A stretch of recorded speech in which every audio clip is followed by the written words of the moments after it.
I don't know if you all have got a breakfast in front of you, but on this World Communion Sunday, my bread is pancakes, which was one of my favorite meals growing up for breakfast, and I was always the pancake maker in our family, and I'm thankful to still be able to pull together a good pumpkin bread pancake mix, which I will share with you a little bit later if you're interested.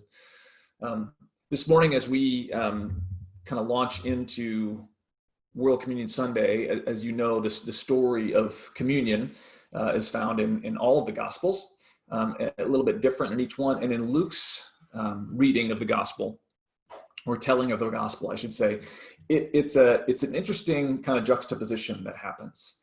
Jesus sends his disciples ahead of him to find an upper room. It would have been a nice room in a nice house somewhere in Jerusalem there. This was on the Passover, and says the Passover lamb had been sacrificed, and so they were gathering together for the Passover feast, for the Seder.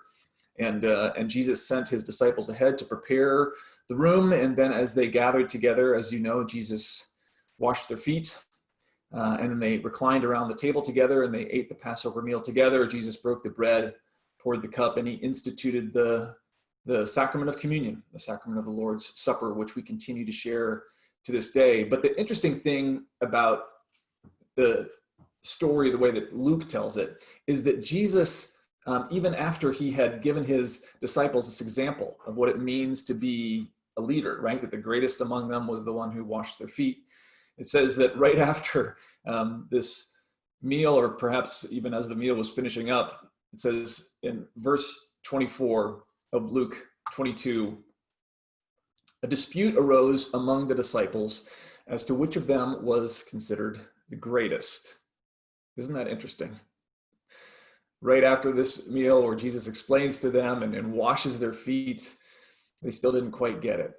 And a dispute arises among them and around the table. I don't know if you've ever had a table conversation that goes sideways like that and disputes arise, but that happened here at the first communion table, and Jesus jumped in though, and he said, listen, everyone is welcome here, but that kind of talk, that kind of competition is not something that is a part of this table. And Jesus said to them, he said in verse 25, the kings of the Gentiles lord it over them, and those who exercise authority over them call themselves benefactors. But Jesus says to his disciples, he says, that's not the way you're supposed to be. That's not how my followers are to act. Instead, he said, the greatest among you shall be like the youngest, and the one who rules like the one who serves. And then Jesus asked them the question, for who is greater, the one who sits at the table or the one who serves? Is it not the one who sits at the table? Well, typically that would be the logic, but Jesus says, I am among you as one who serves. Jesus turns upside down this notion of greatness. Jesus is the host. Jesus is the one who chooses the large furnished apartment where they are, this upper room. Jesus washes everyone's feet. Jesus declares that there is enough for all. He pours the wine. He breaks the bread. The only thing that's not allowed is fighting over who's the greatest, which is an interesting lesson to learn in a week like this. After our presidential debate and all that's going on, it's a question that you kind of ask yourselves, where do you go? What do you do? Where do you go to find that peace and that welcome and that home and that rest and that lack of competition that we're kind of looking for? Well, if you're like most people, you find it in a place like this, in a kitchen. Whatever that kitchen looked like in your house growing up, this was the place where you could always find something. You're always welcome. There was a kindness. There was enough, at least in most of our homes. And if you're like many people around the globe, one of the places where you still experience that, even if you are alone, is in this fantastic show that's called The Great British Bake Off, or here in the United States, it's called The Great British Baking Show. Has anybody seen this? Anybody watched an episode of this? If you haven't seen it, it's a great show. I would recommend it to you. A new season just came out, but I would go back and start in the first episode. The whole mood and the setting of this baking competition It's in the Cotswolds, and it's kind of like a warm cup of tea for your soul. I want to share with you just a little bit of the setting so you get a sense.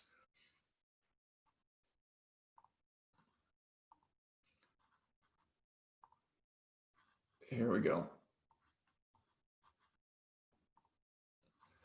This is the setting of the Great British Baking Show. It is literally in the Cotswolds on a great lawn. They set up a beautiful tent, and the tent is outfitted with kitchens and workstations for a number of people who are brought together, different socioeconomic and racial and religious backgrounds from all over the United Kingdom, and they are given tasks. They are given things to bake, and they then are given a set amount of time to bake that thing and to make that cake or bread or whatever it is. And it's pretty complicated stuff, and they're all good cooks, they're all good bakers. But the thing that makes this show different, and the thing that I love about it, is that it just doesn't have that spirit of competition that is so laced into so much of what we experience in the world today, right? It's a friendly competition. The contestants don't talk trash to each other. They don't put each other down. They actually help each other. And when someone's struggling, they share tips as to what to do and how to solve their problems. They readily compliment each other in those wonderful British accents. They encourage each other. In fact, there's a quote from the New York Times that I found about why Americans love this show so much. It says, contestants never say things like, "I didn't come here to make friends." There are no irritating product placements, and perhaps most incomprehensibly to American audiences, no material riches to be won. That's right. The winner of the Great British Baking Show wins a title and an engraved cake stand, and that's it. And then one tweet is that every time a contestant on the Great British Baking Show asks their neighbor if they need a hand, I almost tear up as I remember how lovely people can be when they're not on Facebook driving on the highway or talking about American politics. It's a show that reminds us of kind of the best of who we can be as humans. It reminds us of that place where we can go where there is warmth and wonderful smells and a chair for everyone. We're in a season in our world and our nation that is dividing people and revealing societal cracks and moral deficiencies that we've either ignored or we've just become aware of a little bit too late. Too many of us feel like there's not enough. People are feeling alone and left out. And so this Sunday, on Worldwide Communion Sunday, we want to remind ourselves that this story is the story that shapes us, that no matter where we are, no matter where we find ourselves, we share this together, this identity together, this space together. We are all beloved children of God. And our God invites us together in that wonderful imagery from Isaiah that Steve and Aaron read, that this hill, this mountain that God prepares, a feast for all. Everyone is invited. The shroud of death and division is swallowed up in God's love. We are all the beloved children of God, who is our host, who is the cook, who is the server, who has declared that there is enough. All are welcome. There is a seat for everybody. This is a good grounding reminder that when Jesus left us, he didn't say you need to write a paper once a month, or you need to look a certain way, or you need to do certain things in order to remember who you are and who you're called to be. Instead, he said that what I want you to do is fix a feast. And I want you to break bread, wash each other's feet, pour the cup, serve each other. So we can't necessarily gather around a table in a sanctuary on this World Communion Sunday this morning, but we can through technology, and because of this pandemic, we are invited into each other's lives, into each other's homes. And we share our tables, our recipes, our stories, our welcome, and our warmth, and there's enough for all. And so on this World Communion Sunday, we want to invite you into a handful of different homes. This is God's great baking show. And we have a number of folks from our community who are going to allow you into their kitchens and tell you a little bit about their stories and recipes that embody the diversity of taste and the deliciousness of the warmth and the reminder that we are, each one of us, loved by God, and God longs for all to be welcome and feel fed. And there is enough. And so I want to begin with a couple of recipes from some special people, Steve Gorny and Laurie Bomba and Joshua Koni. Good morning and happy World Communion Sunday. My name is Steve Gorny, and along with my wife Erin and our daughter Ellie, we've been members at Second for about 9 years. I'm certainly sorry that we can't all gather for communion today as a congregation, but perhaps we can share some ways, as Paul asked, that food brings us together and kind of helps connect us spiritually as families, as friends. And in doing so, when he brought up this idea, I talked to my wife. She knows that, and Paul knows that I like to cook, and although certainly not accomplished, I do like to mess around with various recipes and try different things in the kitchen. And I said to Paul, what about the idea of homemade bread? And I said it seemed kind of cliche for Communion Sunday, but he said, no, give it a try. And so what I'm going to talk about, and then I'll show you how to make, and Alex will have the recipe on the website, is some bread that I make for all large family gatherings, especially holidays. I've probably made this same or similar bread over 100 times, to the point now where when people come over for dinner, they always ask, well, did you bake bread? And it's something you can bring to a loved one or a friend. You know, if you're having dinner or a meal at their house, if they've had something happen, either good or unfortunate in their lives, it's something you can easily leave on their doorstep and share with them. You know, and you think about bread and how often it's mentioned in the Bible. Acts chapter 2, which talks about the congregation gathering to share bread and share prayer. 1 Corinthians discussing the Last Supper and the breaking of bread and serving bread as Christ's body for his disciples. There's so many references. And so it certainly has a spiritual connection. I was raised in the Catholic Church, and perhaps one of my favorite things, or as a kid, maybe my only favorite thing each week in Sunday Mass, was that we got to go to communion together as a family and with friends and our fellow parishioners. And so, you know, bread, while the recipe that I'll show you how to make is easy, some of you may think, oh my gosh, I don't want to do all that kneading and rising and rolling and all the flour everywhere all over your kitchen. This is much easier. It really is. But it's also really a warm, welcoming item once you've put your heart into it and you make it and you share it with others. In fact, I learned my lesson a couple years after I started making it for Christmas dinner, that I had to wait and have somebody in the family help me slice the bread right before we served the meal. Otherwise, people were sneaking into the kitchen all afternoon and eating bread and filling up, and the dinner I spent 2 days preparing, you know, nobody was hungry enough to eat. So I learned my lesson on that. But bread is such a simple thing. It's warm. It smells wonderful. This recipe will fill your house with a beautiful odor. You know, and it's typically the first thing that we share after the blessing is we pass the basket of bread. And, you know, it's something that we start a meal with. You know, we can continue to enjoy throughout the meal in a way to just, you know, share with others something from the heart and from the hearth. And I hope that you enjoy it as well. These are all the ingredients. It's just simply bread flour, salt, dry yeast, and water, and that's it. And then it cooks in that little Dutch oven. And I will show you what it looks like when it's mixed and ready to go, and show you what it looks like when it comes out of the oven.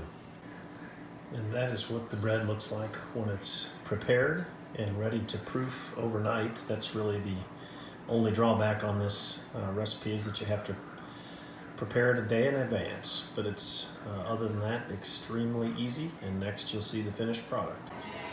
So this is what the loaf looks like when it's finished out of that Dutch oven. And once again, I'm sorry that we can't all be together, but hopefully you all get the chance to break bread with someone you love today.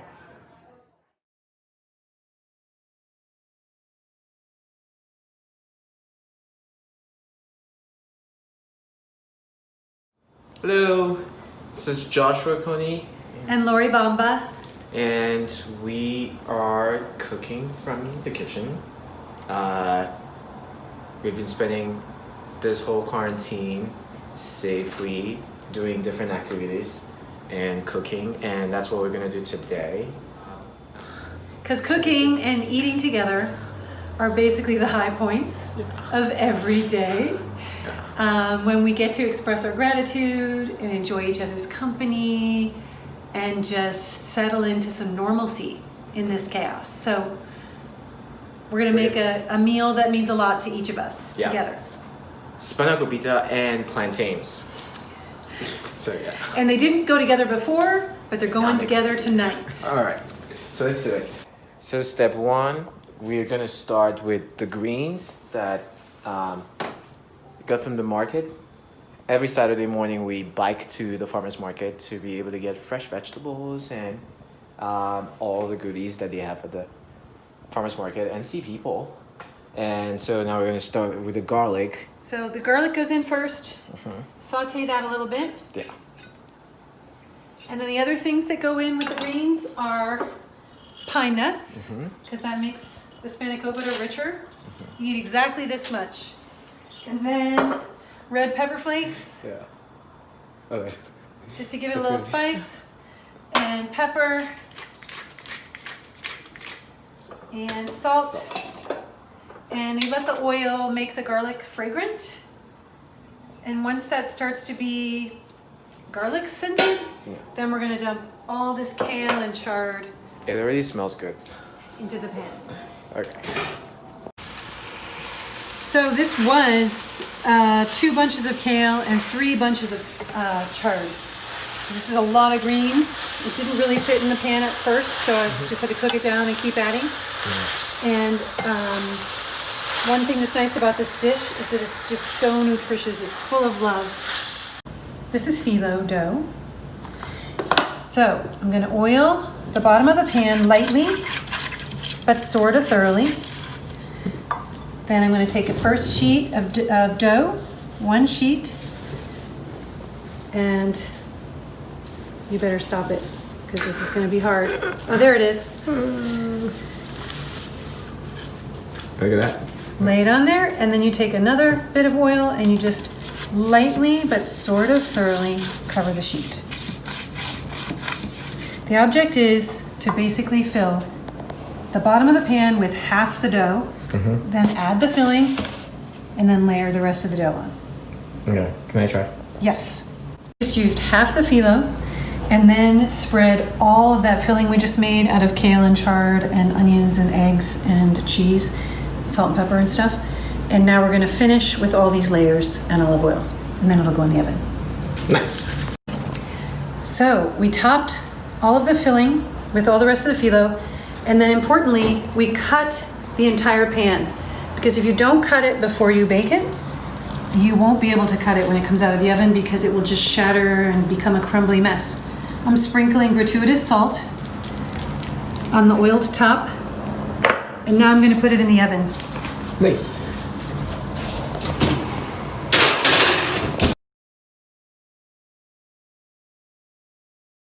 Okay, so right now I just peeled the plantains. When you go to the store, plantains generally look like, not generally, I guess, but they're from the same family with bananas. So it's easy to confuse them, but you can always see them. I think in America, they're mostly known in the Spanish word plátanos. It actually was hard for me to find plantains here because growing up, plantains was something I grew up with. You could have it with scrambled eggs for breakfast, or what else? Like a number of things. Like it could be like a side dish too.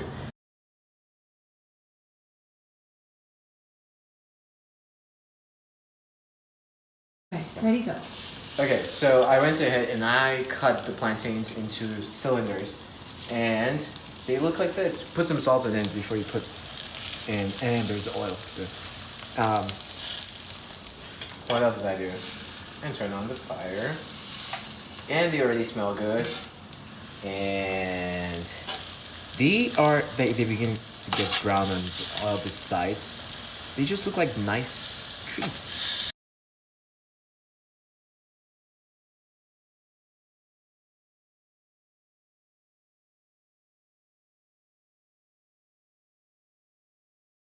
We have the spanakopita pizza and plantains. Oh, the other way around. And this was really fun, getting to cook together and getting to clean up after together. And what is definitely missing from this table is friends to share it with. And that's why We have a container, so we can drop off a surprise for a good friend. Happy Communion Sunday. Thank you, Steve, and thank you, Laurie. Thank you, Joshua. That's fantastic. The next couple of kitchens that you're going to be invited into is one that's going to look a lot like this one, because it is this one, and then another kitchen an Italian dish cooked by David Warm will warm your hearts. These are kind of hearkening back into our histories, and part of the warmth and the comfort of the kitchen and of communion is the memories that it brings back and the traditions that it brings back. And those traditions and memories sometimes are as warm and as impactful as the meals themselves. And so a couple of other kitchens, couple of other meals and recipes that we want to share with you from the Perkins Rock household and from the Warm kitchen. Welcome to the Perkins Rock kitchen. This is Claire, I'm Paul, and we are going to share with you a family recipe that makes me think about my mom, which is the recipe for pasty or pasties, and it's a Welsh or Cornish from Cornwall kind of tradition food that is very simple and very warm, and is a way of bringing home and comfort and savory and sweetness wherever you go. So the ingredients for pasties are pretty simple. It would be food that pretty much anybody would have available to them, even poor folks that did hard labor or worked down in the mines. And so it would be onions from the fields, and then rutabagas or carrots, potatoes, maybe some mushrooms if you had some, and then beef or chicken or something that you could dice up or you could grind. And that all just gets cut up and put together and then put onto a roll. Yeah. So what I really liked about the story, at least my mom told about pasties, was that it was the way for Cornish or Welsh miners to bring kind of the warmth of home with them when they went off in the day. And they were, as I said, coal miners, and they would have to head down underground where it was kind of dirty and nasty and cold, and couldn't really come up for most of the day. So they needed to bring their meal with them. And so this was a simple way to take some vegetables from the garden, hopefully some meat, and to cut it up into little pieces. And then they came up with a creative way to be able to make it kind of to go, so that you could bring a warm meal with you.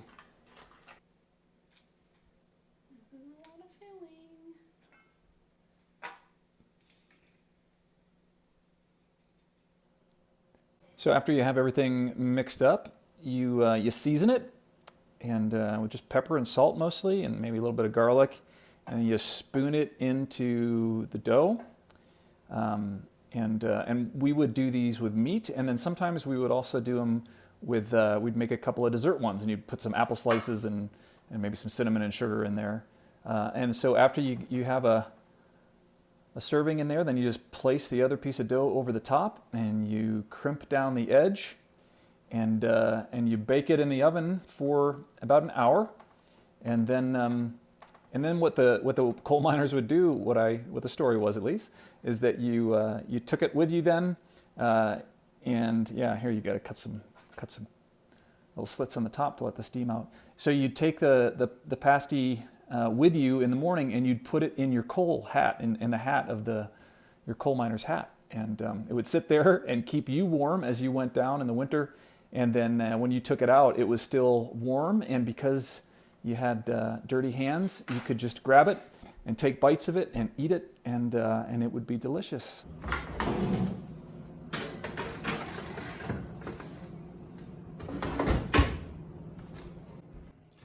And so there it is. This is a meal that reminds us that the simplest of ingredients can go with us wherever we need to go. If that's the bottom of a mine or in the middle of a pandemic, we can take home with us. Happy Communion! Happy Communion.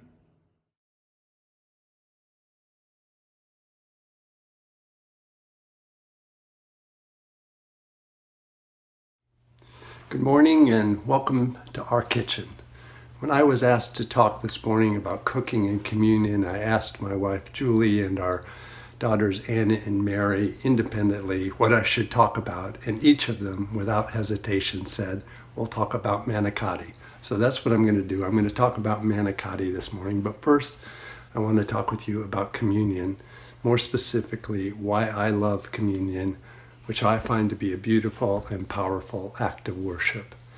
The first thing I love about communion is the ritual of the ceremony, the steps we take by memory in a familiar and purposeful order, the same words, the same motions, the same promise made again and again, I find comforting and convincing.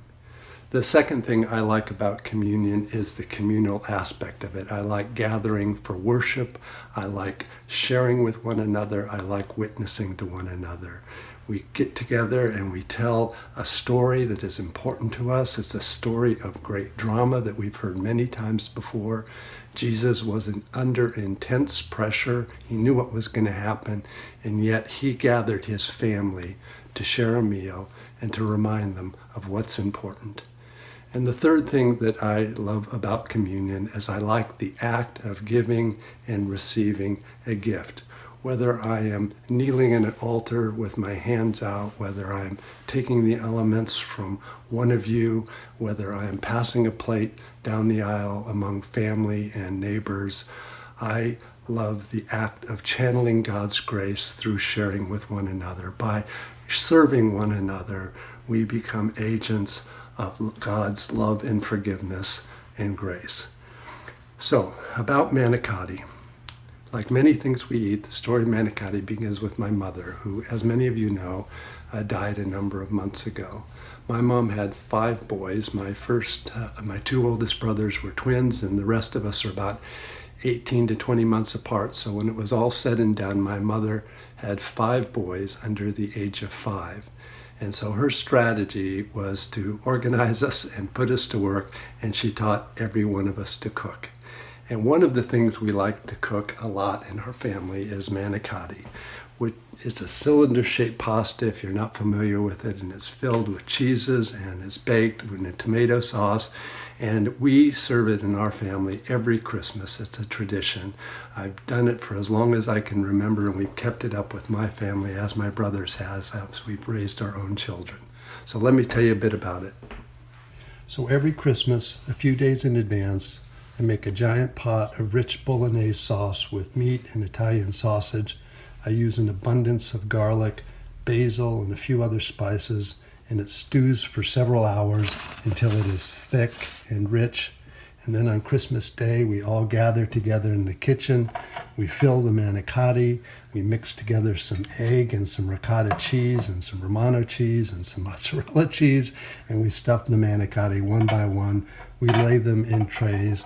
We fill them with another tomato sauce and bake them. And then at the end, we serve them with a big ladle of bolognese sauce. And it looks a little bit like this.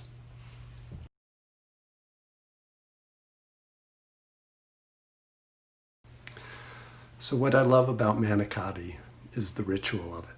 I make it every year. I use the same recipe my mother used. I can do it from memory. I can practically do it with my eyes closed, and it turns out wonderful every time. And I love the communal aspects of it, bringing together the family to fill the manicotti, to gather around the table, to pass plates, to tell stories, to celebrate one another. And I love the very act of preparing and accepting a gift that is always more meaningful than what is on the plate. We all have these traditions, and so perhaps it is no wonder that Jesus used the act of gathering us together around a table to tell the most important story we could ever hear, to feed us and to share his love and grace with us. I cannot wait, second friends, until we can gather again in person for communion. But until then, be well, be safe, and blessings. Thank you, David. Thank you, everybody, for sharing your kitchens and sharing your stories. We are on this Sunday reminded by those wonderful recipes and the warmth of the table and the hearth that God calls us together. There's a worldwide pandemic going on, but this is World Communion Sunday that reminds us that we are all brothers and sisters, that there is enough to affirm the truth and the promise of welcome and abundance and thanksgiving.